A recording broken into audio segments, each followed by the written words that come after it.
श्रीमद राजचंद्र पत्रांक 254 भाग 8वां तारीख 22/12/1998 श्री देवचंद भाई।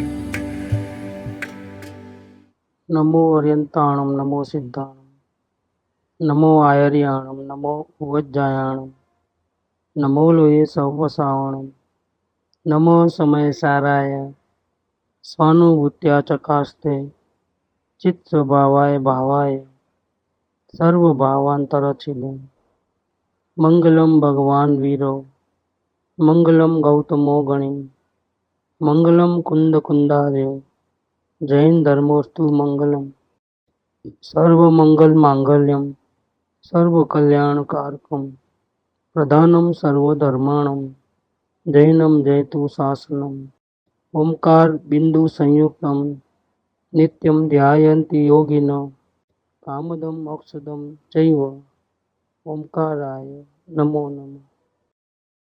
श्रीमद राजचंद्र वचनामृत पत्र नंबर 254।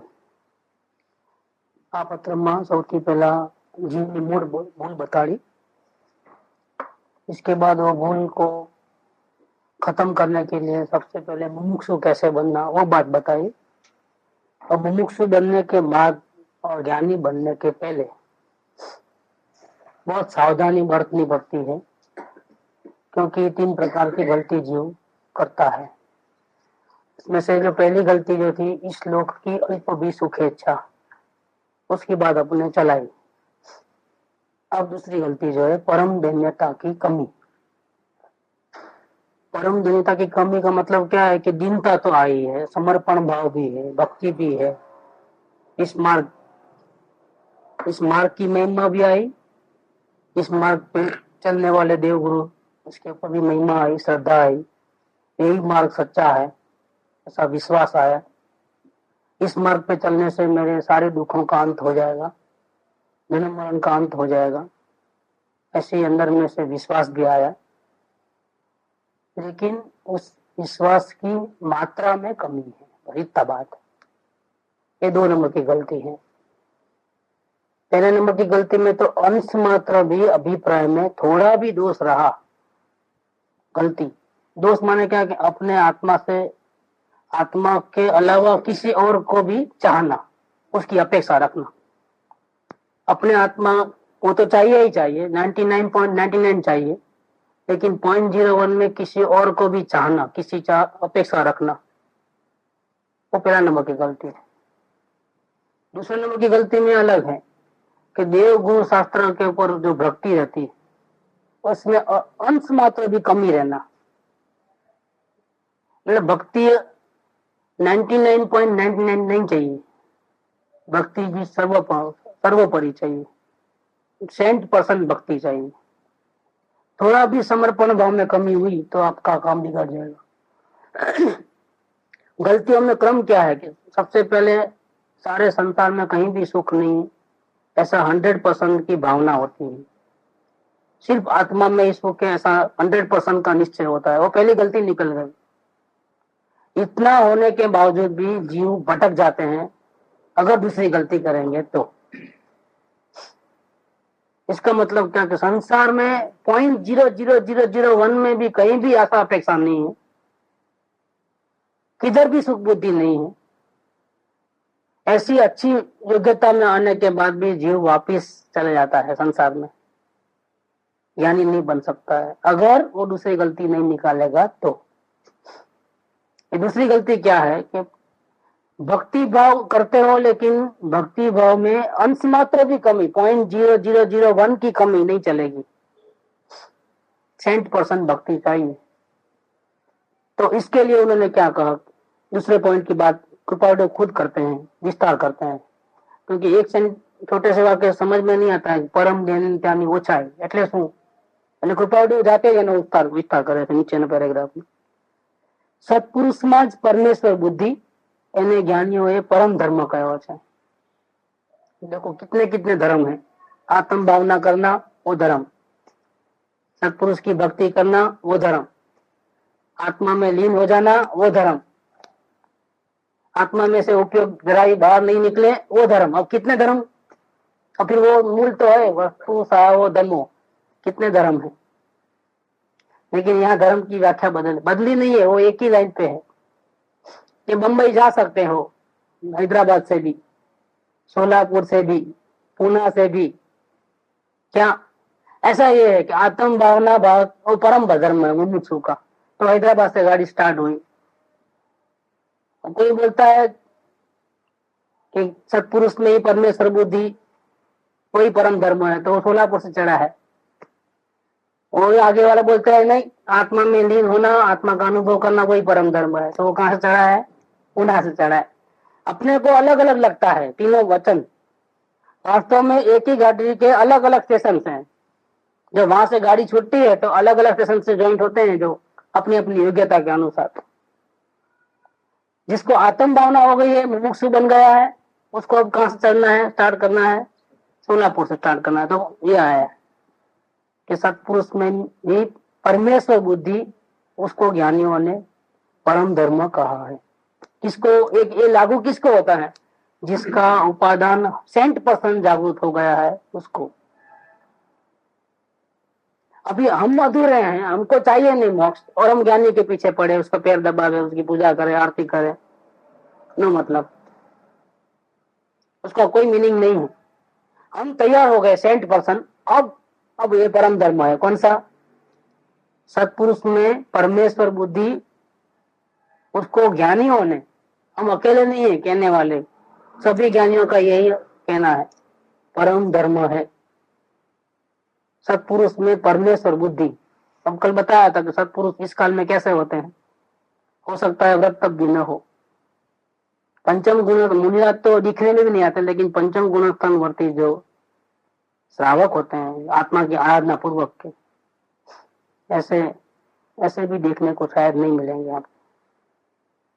बाहर में 100% अज्ञानी की क्रियाएं हैं, और फिर भी अंदर में ज्योत जल रही है। इसलिए तो कहा ना, तीन मूर्त द्रगधारी की मोहे रीति लगत है अटापटी। बाहर नार की कृत दुख भोगे, अंतर सुख रस घटागति। रमत अनेक सुरनी संग पे, स्वर्ग में देव हो तो करोड़ों अप्सराओनी वचमा हो, पण निज आनंद की घटाघटी। अंदर में बधाथी वेगड़ा ने वेगड़ा, क्या है जरा पण अटेचमेंट नहीं कोई बाबत में। ये सत्पुरुष की दशा ही को निराली है, हम समझ ही नहीं पाते। बाहर में तो जैसा अज्ञानी में इसमें कोई फर्क ही नहीं लगे, लेकिन अंदर में ज्योत जग रही है, जागती ज्योत निरंतर उसकी परिणति में अनुभूति चल रही है। इतना बादशाह हो गया है वो, बादशाह, मोक्ष की भी परवाह नहीं है, केवल ज्ञान की भी। इतना बड़ा बादशाह हो गया है। क्या समझो आपको वो क्या है? ज्ञानी क्या है वो क्या समझे सब लोग। इसलिए गुरुदेव कहते हैं कि वितराग की वाणी वितराग के अंतर, एक आंखवाणी किसको ली कस्तूरी स्वाद શું સાક્ષી ઘણી વખત બોલ્યા ગુરુદેવ। માપ તો કપડાની દુકાનમાં તો સેટ માપે છે, એક તાકો પડેલો કે આમાં કેટલું મીટર છે, બાબાએ પૂછ્યું, એક વખત દુકાને આવ્યો હશે કે 55 હાથ, એટલે નવરો બેઠો હતો, પોતાના હાથથી માપવા લાગ્યો, હા બાપા ભૂલ થાય છે, 75 હાથ છે, એના ગજા કેટલા અમને એ પણ ગુરુદેવ ઘણી વખત દાખલો આપે। એનો પાનો ના આવે કામ, એ હાથ એટલે એનો હાથ તો નાનો હોય, એ કામ ના આવે। માપે માપે ફેર છે ને, માપણીમાં ફેર છે, કિંમતમાં ફેર છે। એક કાચનો ટુકડો પડ્યો હોય બહુ ફર્સ્ટ ક્લાસ દેખાય, ને એક એવો નાનકડો હીરો પડ્યો હોય મોટો છે એટલે એની કિંમત વધારે ને, એવું નથી ભાઈ। એની અંદરમાં શું ચાલે છે એ તપાસવાનું છે। જ્ઞાની તો અંદરમાં વસે છે, એ બારમાં વસતા નથી કઈ। એટલે सोगानी जी कहते हैं कि हम बाहर में जो महाराज साहब का जो देह है उसको हम महाराज साहब नहीं मानते हैं। शरीर से भिन्न अंदर में चैतन्य बोला है ना, उसको हम महाराज साहब मानते हैं। ये बाहर का देह वाणी ये महाराज साहब नहीं है वास्तव में, वो सोगानी जी का ही वचन है। और वो जो हम जिस गुरुदेव की बात करते हैं, जिसको हम प्राण से भी अधिक चाहते हैं, ऐसे गुरुदेव से हम 1 सेकंड भी दूर नहीं है। कितना? 1 सेकंड भी। क्यों? कि ऐसे गुरुदेव को हमने यहाँ बिठा दिया है, यहाँ विराजमान किया है। हमारे हृदय के सिंहासन पे हमने जिस गुरुदेव को बिठाया है, वो सिंहासन अभी जब तक हम सिद्ध नहीं होंगे खाली होने वाला नहीं। वैसा का वैसा रहेगा वो। उस पर भी दूसरी कोई मूर्ति बैठने वाली नहीं है, खलास हो गया बात। तो हम और हमारे गुरुदेव कभी भी हमारे से दूर नहीं है। जहां हम है वहीं हमारे गुरु है। तो सुगानी जी की बात उसमें आती है, आप किसी ने पढ़े होंगे तो। अद्भुत अद्भुत भक्ति है। तो ज्ञानी को अंदर को पहचानना है। बाहर से भले अज्ञानी की जैसी हो गए पड़तना, अंदर में तो ज्योत जली है। वो जिनेश्वर का लघु नंदन है। क्या है? जिनेन्द्र भगवान परमात्मा उसका लघु नंदन है। मोक्ष मार्ग की पहली सीढ़ी, मोक्ष मेल की जो पहली सीढ़ी है उस पे आरूढ़ है वो। तो ऐसे गुरु को, ऐसे ज्ञानी पुरुष को पहचानना इस काल में ऐसे हो सकते हैं। बाहर में अज्ञानी जैसा वर्ता हो, अंदर में ज्ञानी हो। लेकिन अभी ऐसे ज्ञानी में परमेश्वर बुद्धि होना, क्या होना? नहीं, ये तो चौथे गुणस्थान वाले, ऐसा नहीं चलता है। और चौथे गुणस्थान वाले उनके उनके उनकी डिग्री में वैसा है। आपके लिए वो कैसे लगने चाहिए? परमेश्वर लगने चाहिए, जिनेन्द्र भगवान लगने चाहिए। क्योंकि जिनेन्द्र भगवान के समूह में जाओगे तो वहां भी इसी प्रकार से बात चलेगी कि पहले मुमुक्षु बनो, बाद में अंदर आत्मा में भेद ज्ञान करके ऐसा आत्मा का अनुभव करो, तो चौथा गुणस्थान होगा। इसके बाद ही पूरा आगे की बात है। जब तक आगे की बात नहीं, एकरे बिना के मिंडे जीरो है, उसकी कोई वैल्यू नहीं है।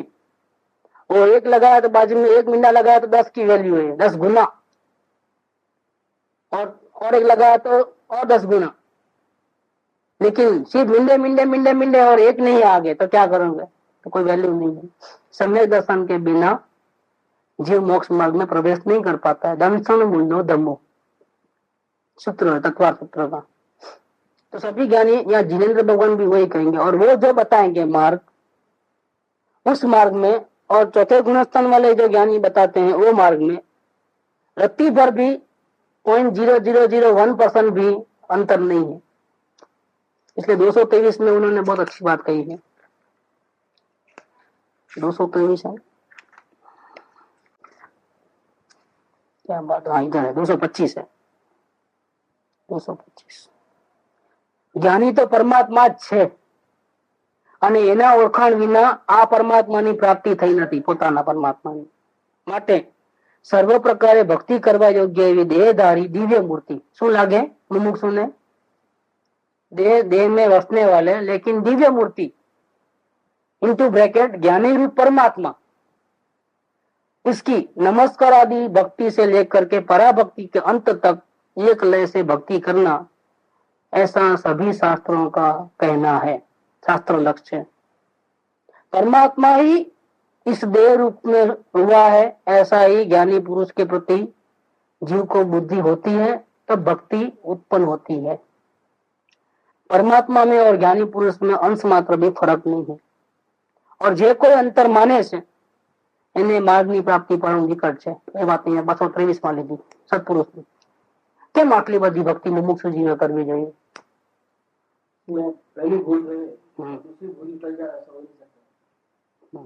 नहीं हो सकता, क्रम से है पूरा। जितनी ज्यादा भूल रहेगी हाँ तो उतनी रहेगी, क्योंकि जब तक पहला में रहेगा ना तब तक उसके नेत्र निर्मल नहीं है। पहचानने का क्या? ऐसे बाहर से तो पूरी भक्ति करता है, लेकिन ज्ञानी पुरुष को मालूम है कि उसकी पहली गलती नहीं निकली है, तो ये भक्ति जो है ना ये रोग भक्ति है, सच्ची भक्ति नहीं है।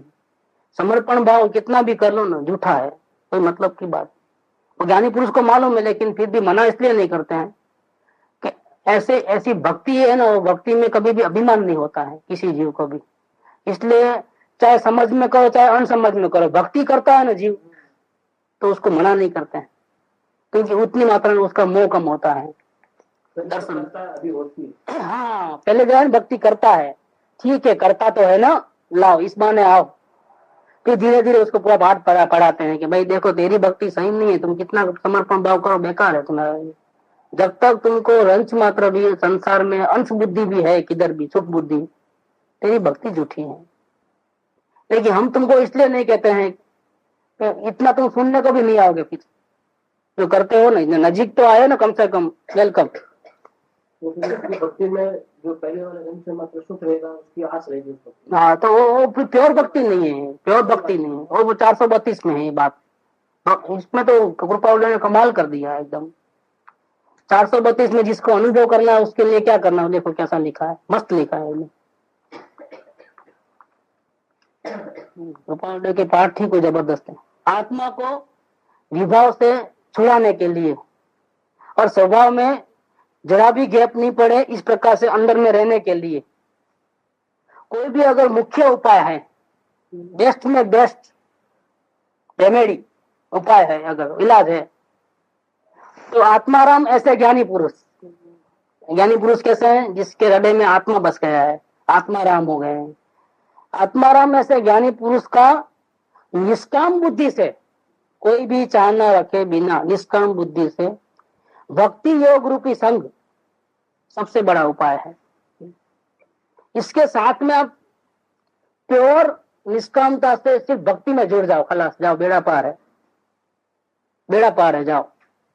क्योंकि इसमें इतनी ताकत है इसके भक्ति के अंदर।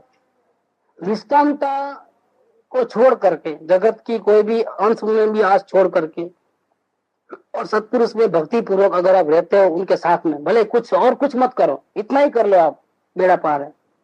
ये बात इधर लिया है तो क्या होगा, रिजल्ट क्या आएगा कि आपका उपयोग जो है संपूर्णपणे राग द्वेष से छूट जाएगा और निरंतर आप अपने स्वरूप में लीन हो जाओगे, ये गारंटी है। ये बात इधर कर 432 में ये बात। भक्ति की क्या कमाल है, भक्ति कोई केवल सुभराग नहीं है और सत्संग केवल सुभराग नहीं है। ये हर एक का मीनिंग हमने क्या उल्टा पुल्टा ले लिया है। उपवास, तुम बोलते उपवास में क्या, लेकिन जो उपवास ओरिजिनल है ना, वो तो ज्ञानियों ने स्वरूप में ऐसे लीन हो गए कि खाने का विकल्प तक नहीं आया, उपवास हो गया, तो उसको वो सही उपवास है। उप माने नजीक, वास माने रहना, उपवास आत्मा में ही रहना, उसका नाम उपवास। अभी इसका मीनिंग कितना बदल गया है उपवास शब्द का, नहीं खाना उसका नाम उपवास। पिछड़े आत्मा में होता है किधर भी हो, पिक्चर देखता हो, टीवी देखता हो, पत्ते खेलता हो, जुआ खेलता हो, सब कुछ कर सकता है उपवास वाला, क्योंकि उपवास किया, बहुत बड़ा काम किया उसने। तो आज बड़े बड़ा शेर को मार के आया है, इतना उपकार कर लिया दूसरों के ऊपर, इतना बदल गया, मीनिंग बदल गया। ऐसे इसका भी मीनिंग बदल गया, सत्संग का मीनिंग बदल गया, भक्ति का मीनिंग बदल गया। तो शुभ राग, उससे क्या है, पुण्य स्वर्ग मिलता है, उसमें आत्मा थोड़ा मिलता है।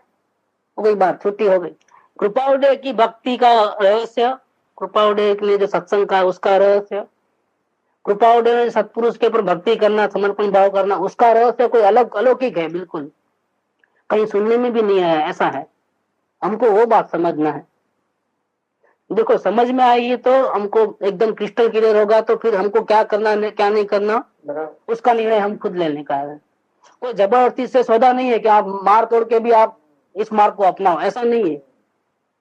लेकिन समझ अगर सही होगी ना तो आप डिसीजन ले पाओगे, कभी इस ओर जाना है कि इस ओर जाना है, कहाँ मेरे आत्मा का फायदा है, मुझे जिंदगी बदलनी है कि नहीं बदलनी है, तो अपने को निर्णय करना है। निर्णय करने में कोई जल्दबाजी नहीं करना है, क्योंकि बहुत जल्दबाजी में कई जगह धोखे खाए हैं। अब तो छाछ भी फूंक फूंक पे पीना है, दूध के जले हुए हो ना, अभी बहुत ध्यान रखना है, सावधानी बहुत रखनी है। लेकिन सावधानी रखने की भी एक कला होती है ना, मालूम नहीं है तो क्या सावधानी रखेगा। तो कम से कम कृपालुदेव के वचन ऐसे हैं, अमृत वचन है, जो हमारे दिल में जो भूसा भरा है, कचरा भरा है, गलत मान्यता, गलत अभिप्राय, कोई अर्थ समझ में नहीं आता, वो सब कचरा धीरे धीरे कृपालुदेव निकाल देंगे पूरा। इसके बाद आपके ऊपर है, आप उनके चरण में आना है, वेलकम, मोक्ष जाना है, नहीं आना आपकी मर्जी, कोई जबरदस्ती नहीं। लेकिन क्लियर तो हो गए माइंड में एक बात, बस ये क्लियर होने के लिए सत्संग है। सत्संग क्यों करते हैं कि एक बार जीव को समझ में आ जाए कि मेरा नुकसान किधर है और नुकसान से बचने का उपाय क्या है, फिर उसके हाथ में है, फिर लगाम उसके हाथ में, फिर उसको जैसा करना है करे। अपन ये स्वाध्याय इसीलिए करते हैं, स्वाध्याय करने का कोई और दूसरा हेतु नहीं है। आगे कहते हैं इसमें, सत्पुरुष में ही परमेश्वर बुद्धि, उसे ज्ञानियों ने परम धर्म कहा है। ज्ञानी ने परम धर्म कहा है नहीं, ज्ञानियों ने मतलब बहुवचन है, अनंत ज्ञानी आ गए। अगर ज्ञानी भी कहते तो कोई फर्क नहीं, क्योंकि अनंत ज्ञानियों का अभिप्राय एक होता है। जो एक ज्ञानी का अभिप्राय है वही अनंत ज्ञानियों का अभिप्राय है। अगर ज्ञानी भी कहे तो कोई लेकिन यहाँ जानबूझ करके ज्ञानियों ने, एक दो नहीं, असंख्य ज्ञानियों का यही मत है, अनंत ज्ञानियों का यही मत है, क्या कि मुमुक्षु जीव को दूसरी गलती निकालने के लिए सत्पुरुष में परमेश्वर बुद्धि करना चाहिए। सत्पुरुष में गुरु बुद्धि नहीं चलेगा, अभी कमी है। सत्पुरुष में गुरु बुद्धि भी, गुरु ऊंचे कि परमात्मा ऊंचे स्थान में देखा जाए तो सत्पुरुष में गुरु बुद्धि करो, सत्पुरुष में परमात्मा बुद्धि करो, उसमें बहुत बड़ा अंतर पड़ता है। परमात्मा सर्वोत्कृष्ट है। जितनी आप साक्षात जिनेंद्र देव की भक्ति करो, सेम उतनी की उतनी मात्रा में, और 0.01 में भी कमी नहीं, इतना समर्पण भाव, इतनी भक्ति निष्काम पूर्वक, निष्कामता से विद्यमान सत्पुरुष के, जिसके बाह्य आचरण अज्ञानी के जैसे हैं। कैसे हैं बाह्य आचरण? कैसे हैं? बाहर में जिसके आचरण अज्ञानी के जैसे हैं, फिर भी अंदर में भेद ज्ञान है, आत्मा का अनुभूति है, उसकी भक्ति कितनी लेवल तक करना? भक्ति तोल तोल के की जाती है क्या? कि नहीं, चौथे गुणस्थान वाले हैं उसको 100 रुपए की भेंट देना, फिर मुनि आ जाए तो उसको 1000 रुपया, और परमात्मा तो उसको पूरा लाख रुपया दे देना, 10 लाख दे देना। ऐसा कुछ तोलना करना पड़ता है क्या? लाभ जो होता है वो कितनी मात्रा में होता है? सत्पुरुष से थोड़ा लाभ होता है, इतना, मुनिराज से इतना लाभ होता है, और परमात्मा से पूरा, जैसा पूरा वर्ल्ड मिल जाता है, ऐसा कुछ है? लाभ जब इक्वल होता है तो भक्ति क्यों कम? क्यों कम भाई? जरूरत क्या है? इतनी सौदाबाजी क्यों? इसीलिए सत्पुरुष को भले ही उसके आचरण बाहर से अज्ञानी के जैसे दिखाई देते हैं, क्योंकि इस काल में इस प्रकार का संभव ज्यादा है। पंचम गुणोत्तरवर्ती भी मिलना मुश्किल है, बहुत शुद्धता चाहिए, बहुत आत्मा की आराधना करे तभी होता है। तो ऐसे बाहर में अज्ञानी जैसे आचरण, और फिर भी हमको पूरी भक्ति करना, थोड़ी भी कम नहीं। थोड़ी करोगे तो तुम्हारा नुकसान है। नुकसान किसका है? क्योंकि सेकंड हर्डल है, 3 गलती जो मुमुक्षु को होती है। मुमुक्षु जीव क्या गलती करता है, वो बात चल रही है कि इतना तो आया है, लेकिन यहां से वापिस क्यों? कि भक्ति थोड़ी कम की, गेट आउट, ज्ञान दर्शन नहीं होगी, आत्मा के दर्शन नहीं होंगे, आउट, इतनी सी बात। सारी दुनिया को छोड़ के आया है, देखो पहला हर्डल तो निकल गया ना, इस लोक की अल्प भी सुख है, वो खत्म हो गया है। सारी दुनिया को छोड़ करके सिर्फ आत्मा ही चाहिए, 100% में आत्मा चाहिए, शांति 100% में चाहिए। उसने दूसरी गलती की अगर, के 0.01% में भी अगर भक्ति में कमी आई तो ज्ञान दशा नहीं होगी। क्या कैसा माल है ये? परमात्मा बनने के लिए कितनी कीमत चुकाना है हमें, कितना गिरना है कि अधमा दम अधिको पतित कर जगत मा हो, ये निश्चय आव्या बिना साधन कर से। कितना गिरना है कि अधम में अधम है ना, उसका भी अधम में हूं, इतना नीचे गिरना है। और परमात्मा सत्पुरुष कैसे हैं? इसके जितना दुनिया में कोई ऊंचा नहीं है। परमात्मा है, मेरे लिए क्या है, दूसरे के लिए कुछ भी हो, मेरे लिए कैसे है? मेरे लिए वो साक्षात जिनेंद्र भगवान है। आदि आज थी और तो प्रभु आदि। अब मुझे दूसरा कुछ सोचना नहीं है, जो उनके जो मति है वैसा ही सोचना है, ऐसा ही चलना है, दूसरा मुझे कुछ नहीं करना है। एक अंश मात्र भी मैं उनकी आज्ञा के बिना रहने वाला नहीं हूँ, उसकी आज्ञा पे ही चलूंगा। उनको जैसे सुख उपजे ऐसा मैं करूंगा। परमात्मा मिलेंगे तो हम क्या करेंगे? परमात्मा की बात जाने दो, कृपालु साक्षात आए तो क्या करेंगे अपन? फिर घर पे जाएंगे, खाना है पीना है, ऐसा नहीं जा सकते। गुरुदेव साक्षात यहाँ आ जाए तो ऐसे की वैसे सेम टू सेम, तो क्या करोगे? जब तो हमको अकेले नहीं थी, जब थे तब देखे हैं, आर्दन भी दिया है सब।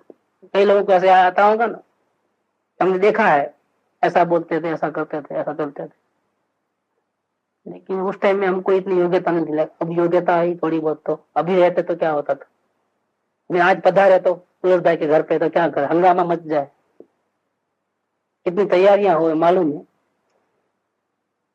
तो जब इसकी इतनी भक्ति होती है तो फिर ज्ञानी को अगर आप परमात्मा मानोगे तो परमात्मा के लिए क्या करोगे आप? कितनी समर्पणता होनी चाहिए, सोच लेना।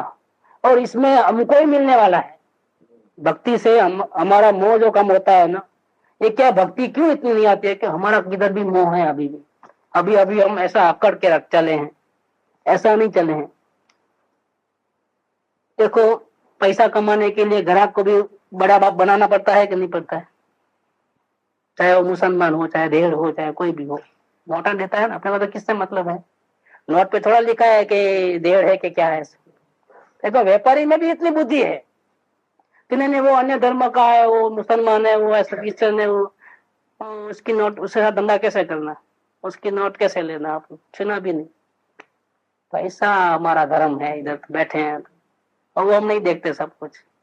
तो यहाँ क्यों चौथे गुणस्थान वाला ये मुनिराज, ये परमात्मा सा भेद?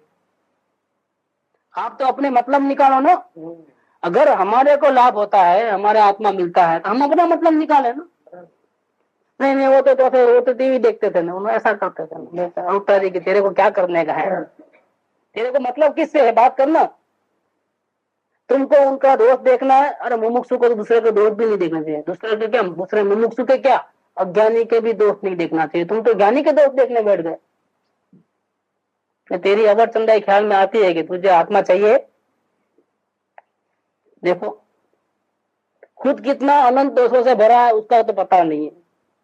वो बिल्कुल प्योर हो गए ना तो हम माने, नहीं तो नहीं। भाई प्योर ही है, तुमको देखना आता, तुम बाहर से देखते हो और अंदर में आत्मा उनका है, प्योर ही है बिल्कुल, उनकी दृष्टि भी प्योर है बिल्कुल।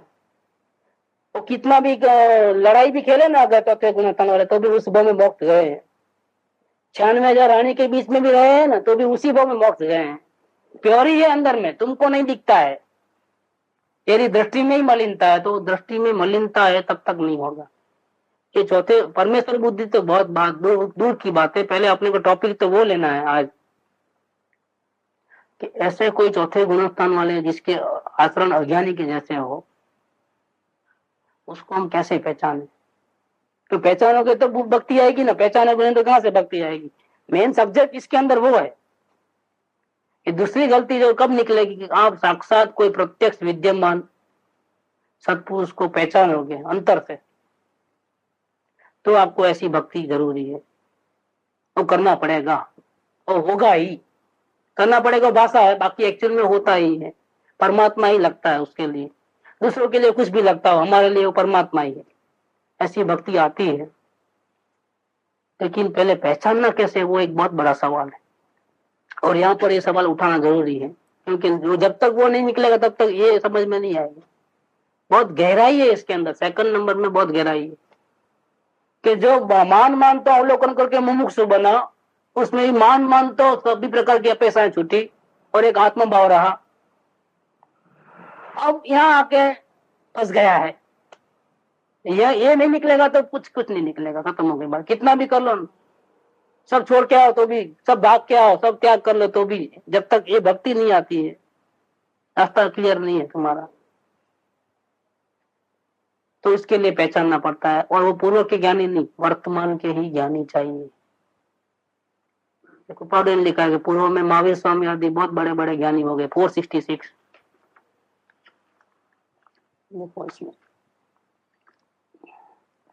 249 भी है, 466 भी है। वो बहुत प्राइम सब्जेक्ट है। ये પૂર્વે થઈ ગયેલા અનંત જ્ઞાનીઓ, કેટલા એક બે નહીં, કેટલા અનંત જ્ઞાનીઓ થઈ ગયા છે। અનંત 24 ગઈ છે। પૂર્વે થઈ ગયેલા અનંત જ્ઞાનીઓ જો કે મહાજ્ઞાની થઈ ગયા છે, પણ તેથી કઈ જીવનો દોષ જાય નહીં। એટલે કે અત્યારે જીવમાં જો માન કસાય હોય તો એ પૂર્વે થઈ ગયેલા જ્ઞાની કહેવા આવે નહીં કે તમને અહીંયા ભૂલ થાય છે, ભાઈ સુધારી લો, તમારું નુકસાન થાય છે, કહેવા નહીં આવે। પ્રત્યક્ષ હાલ જે પ્રત્યક્ષ જ્ઞાની વિરાજમાન હોય તેજ દોષ ને જણાવી અને કઢાવી શકે। એટલે આત્મસિદ્ધિમાં ગાથા મૂકી, પ્રત્યક્ષ સદગુરુ સમન ही પરોક્ષ जिन उपकार, એવો લક્ષ થયા વિના ઉગે ને આત્મા વિચાર। ગાથા મૂકી વિવેચન પછી પેલા આ વાત મૂળમાં લ્યો, પેલા ફર્સ્ટ એમની ત્યાં શરૂઆતમાં જ બીધી છે ગાથાઓ, પછી શંકાનું સમાધાન ને મતાત્મા ને આત્માનું લક્ષણ પછી વાત બધી, ઉપદેશની વાત પછી લાગુ પડે, પેલા આ સમજમાં આવવું જોઈએ। એટલે પ્રત્યક્ષ જ્ઞાનીની જે મહત્તા છે એ તો જબરદસ્ત છે। પેલા પૂર્વના જ્ઞાનીઓને ટેપ રેકોર્ડ હોય, વિડીયો કેસેટ હોય, કઈ કામ ના આવે, જીરો. અને વર્તમાનમાં જે જ્ઞાની પ્રત્યક્ષ હોય ખાલી કઈ બોલે નહીં, મૂંગા મૂંગા હોય, ખાલી દર્શન જ મળે, બીજું કઈ ન મળે, તો પણ તમને आत्मज्ञान થાય। दर्शन मात्र से ज्ञान होता है। बोले भाई नहीं, वाणी नहीं आती हो या बोलना आएगा ही आएगा, ऐसा ये बात इधर करते हैं। क्योंकि इसमें क्या है, देखिए कि क्या करना चाहिए। अब चौथे गुणस्थान वाले को ऐसे मिल जाए तो दो ही नियम है। एक तो पहला वाला नियम कि अंश मात्र भी कहीं भी सुख बुद्धि नहीं होना चाहिए, आत्मा में ही सुख बुद्धि होना चाहिए। भले देखा कि नहीं देखा दूसरी बात है, लेकिन सुख तो आत्मा से ही मिलेगा ऐसा निश्चय होना चाहिए। नंबर वन ये, मतलब इसका मतलब क्या, मुमुक्षु बनना चाहिए, अपने नेत्र बिल्कुल क्लीन होने चाहिए, अपना आईना साफ होना चाहिए। और दूसरा है क्लोज कॉन्टेक्ट। माया का व्यवहार तो अज्ञानी के जैसा है, लेकिन क्लोज कॉन्टेक्ट करोगे तो आपको पता चलेगा कि अज्ञानी होते तो ऐसे प्रसंग में ऐसे चलते थे, लेकिन इन्होंने ऐसा नहीं चल करके ऐसा चला है, ऐसा डिसीजन लिया है जो हम लोग नहीं ले सकते। इसका क्या क्लोज कॉन्टेक्ट रहेगा ना, तो आपको बहुत बारीकी से देखने से पता चल जाता है कि ज्ञानी है क्या अज्ञानी है। दो चीज कंपल्सरी है। लेकिन पहला वाला जो प्रॉब्लम है ना, वो बहुत बड़ा प्रॉब्लम है। दो चीज चाहिए और कुछ चीज नहीं चाहिए। वो क्या नहीं चाहिए, वो 416 नंबर के अंदर है। वो अपने को आज लेना है, थोड़ा 15 मिनट 10 मिनट जो भी लिख। 416 नंबर। तो क्या ये दूसरा पॉइंट जो है ना, दूसरा जो गलती है वो बिल्कुल हाईलाइट हो जाएगी, एकदम क्लियर समझ में आएगा। ध्यान के कई कई प्रकार है, उसमें सर्व में श्रेष्ठ ऐसा जो आत्मा जिसमें मुख्य रूप से वर्तता है वो आत्म ध्यान, वो सच्चा ध्यान, बाकी सब झूठे प्रकार है। और ऐसे आत्म ध्यान की प्राप्ति कैसे होती है कि आत्मज्ञान की प्राप्ति के बिना नहीं होती है। आत्म ज्ञान होवे तो फिर ध्यान होवे। ऐसा आत्मज्ञान कहां से लाओगे कि यथार्थ बोध मिले तो होवे। ऐसे जगत में कई जगह सत्संग चलते हैं, वहां भी सुखी होने की बात बहुत चलती है, कई जगह चलती है, एक अपने यहाँ ही नहीं। गुरुद्वारा है, सत्संग भवन है, निरंकारी आश्रम है, थाना कपाश्रम में भी कोई संसार की इतनी बातें बहुत कम, पहले आत्मा की आराधना की बातें ज्यादा होती कहीं भी। लेकिन यथार्थता चाहिए, यथार्थ बोध की प्राप्ति होवे तो ये आत्मज्ञान होवे, तो आत्म ध्यान होवे। यथार्थ बोध, यथार्थ बोध कहां से लाओगे? बिना अनुभवी ज्ञानी के बिना यथार्थ बोध कहीं मिलता नहीं। ये बात लिया इधर। यथाર્થ બોધની પ્રાપ્તિ ઘણું કરીને ક્રમે કરીને ઘણા જીવોને થાય છે, અને એનો મુખ્ય માર્ગ શું? તે બોધ સ્વરૂપ એવા જ્ઞાની પુરુષનો આશ્રય કે સંગ અને તેને વિશે બહુમાન પ્રેમ એમ હોય તો યથાર્થ બોધની પ્રાપ્તિ થાય। કે જ્ઞાની પુરુષને આપણામાં કાંઈ અંતર નહીં રાખે જરાય, કે આપણા મા બાપ તો જરા પણ અંતર ન હોય, ભેદ ન હોય, આપણી વસ્તુ તેમાં જરા પણ આમ ઓછાપણું ન હોય કઈ પ્રેમમાં। એ પારખું છે ને, બગડે તો ભલે બગડે એવું નહીં, પરાયાપણું નહીં। પ્રેમ એ કહેવાય કે એને કઈ થાય તો આપણને કઈ થઈ જવું જોઈએ। इसको कुछ होवे तो हमको कुछ तकलीफ हो, ठीक उसको आवे तकलीफ हमको होवे, इसको बोलते हैं प्रेम। ऐसा आश्रय और संग और प्रेम होता है तो यथार्थ बोध की प्राप्ति होती है। अब आगे कहते हैं, ज्ञानी पुरुषों का ऐसा वैसा संग जीव को, कांटेक्ट जीव को अनंत काल में अनंत बार हो गया है। देखो कुदरत ने ऐसी व्यवस्था हमको बार बार की है कि हमको ज्ञानी पुरुष के दर्शन पहले भी हुए हैं, लेकिन फॉल्ट कहाँ रहेगा? सेकंड पॉइंट, इस पहचाना नहीं हमने। बाजू में ही बैठे थे लेकिन हमने पहचाना नहीं, उनके घर में ही पैदा हुए थे लेकिन हमने पहचाना नहीं। हमने सोगानी जी की वाइफ को मिले थे हम कलकत्ता में, तो बोले हम जब थे तो हमने पहचाना नहीं। बहुत अफसोस करते थे, ऐसा ऐसा चलते थे, ऐसा ऐसा। हम पिक्चर देखने में जबरदस्ती लेके झगड़ा करके तो चलते थे, लेकिन 3 घंटे तक सीट के ऊपर ऐसा। बोलो सुबह 4 बजे उठते थे, लेकिन ऊपर अपना अगासी में छोटी सी एक कमरा बनाया 4 बाय 4 का। लोग बाथरूम बनाते हैं, कोई ऐसा, वो ध्यान का रूम बनाया था, पैसा नहीं होते हुए अगासी के ऊपर। तो 4 बजे उठ के वहां चले आते, कभी 8 बजे, कभी 10 बजे, कभी 12 बजे निकलते। चाय नहीं, पानी नहीं, कुछ नहीं। ये साधना की है कोई गजब के साथ। ये एकावतारी कैसे हुए?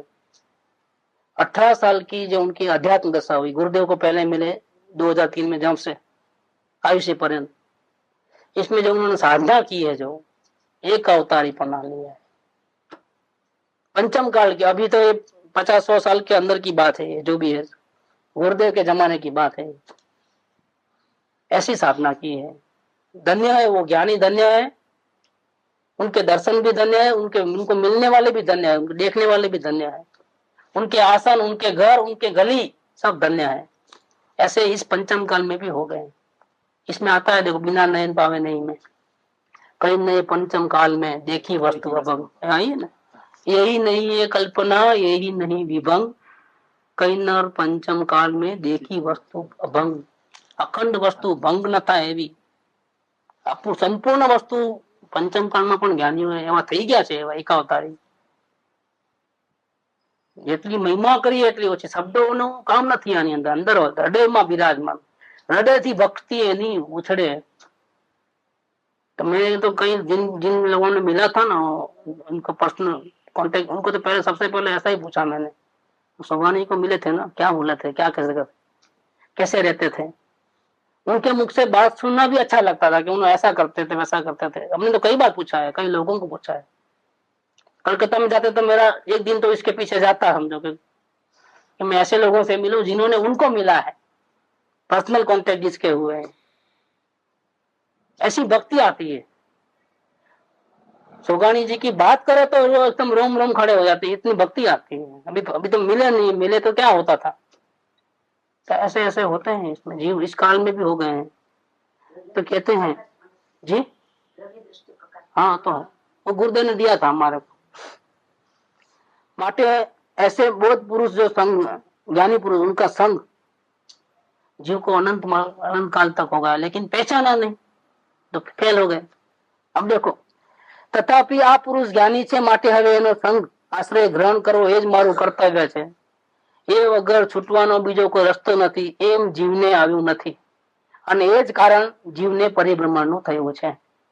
नहीं पहचाना वही जीव का परिभ्रमण का कारण है, ऐसा कहा।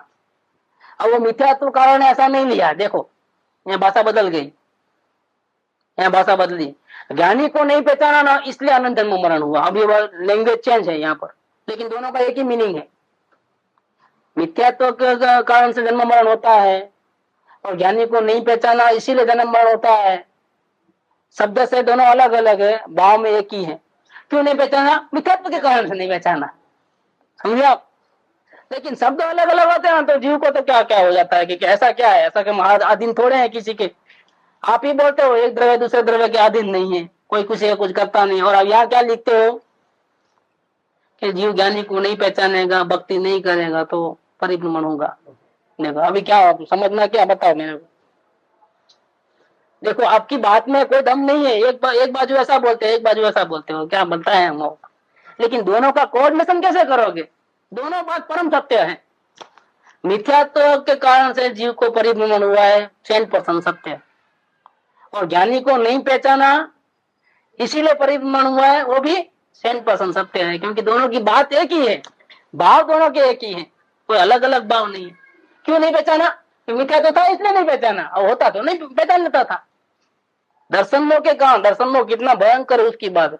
अनंत बार ज्ञानी मिले लेकिन पहचान नहीं पाए, और यही कारण परिभ्रमण का हुआ है। एम हमने तो दृढ़ કરીને लागे છે। अब मूल वस्तु उठाते हैं यहाँ से। देखो क्या बात, पहचानोगे तो यथार्थ बोध, प्रेम आएगा, प्रेम आएगा तो यथार्थ बोध मिलेगा, यथार्थ बोध मिलेगा तो यथार्थ ज्ञान होगा, आत्मज्ञान, आत्मज्ञान होगा तो आत्म ध्यान होगा। ध्यान तक ले गए, ये बात को कहाँ तक ले गए? ध्यान तक ले गए। और ध्यान में धर्म ध्यान और सुकल ध्यान, धर्म ध्यान होगा तो सुकल ध्यान होगा ना। आखिर परमात्मा तक लाइन ले लिए पूरी इसके अंदर। एक ज्ञानी को पहचानने में आप परमात्मा सिद्ध भगवान बनोगे, पूरी लाइन यहाँ से लिए सीधी डायरेक्ट। लेकिन इस काल में कैसे ज्ञानी होते हैं कि जिसके आचरण अनाड़ी जैसे होते हैं, उसको पहचानना है। थोड़ा हार्ड तो है मामला, क्या अच्छा तो लगता है लेकिन नीचे, गले से नीचे नहीं उतार सकते, ऐसी बात है। लेकिन इसमें हमारा ही वहां पे वो क्या तकलीफ है, क्या गड़बड़ हम करते हैं, वो बात इधर करते हैं कि ज्ञानी पुरुष का पहचान नहीं होता है। इसमें जीव के 3 मोटे दोष हैं, बड़े दोष, महान दोष।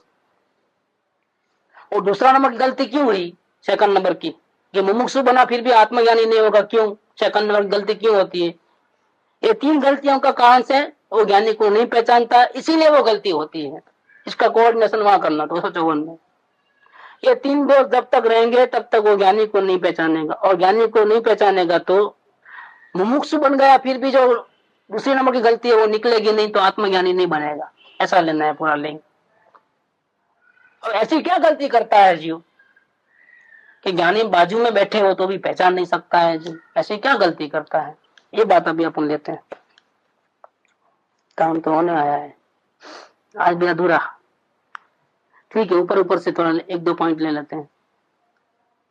एक तो मैं समझता हूं, मैं जानता हूं, ऐसा जो अभिमान जीव को रहता है। मुझे ही मालूम है, सब शास्त्र का अभ्यास है, मैं भी कुछ समझता हूं। ऐसा जो मान अंदर में रहता है, इसके कारण से वो ज्ञानी को नहीं पहचान सकता है। दूसरा, जितना अपने परिग्रह से, स्त्री कुटुंब, घर बार, दुकान, ग्राहक, अड़ोस पड़ोस, समाज, उससे वो जितना प्रेम करता है उतना, उससे अधिक प्रेम वो ज्ञानी पे नहीं करता है। अगर आप सत्संग भी रखोगे और चैरिटी शो रखोगे जो हम खुद आयोजन कर रहे हैं, तो क्या होगा? कहाँ जाओगे? और बाहर गांव से बड़ा व्यापार करने का कस्टमर आया है तो कहाँ जाओगे? या बहुत दिन से पैसा देता नहीं था वो, उसका फोन आया कि अभी मैं 8 बजे आ रहा हूँ ऑफिस में, मेरे को जाने का है बाहर, आपका पैसा ले लो। खाली व्यापार की बात क्या क्यों करते? सब साड़ी की बात, सब बात सही, बात सही है। चुपती है, अकेले को मारा तो चुपती है थोड़ी। बात सही, बिल्कुल सही बात सही है।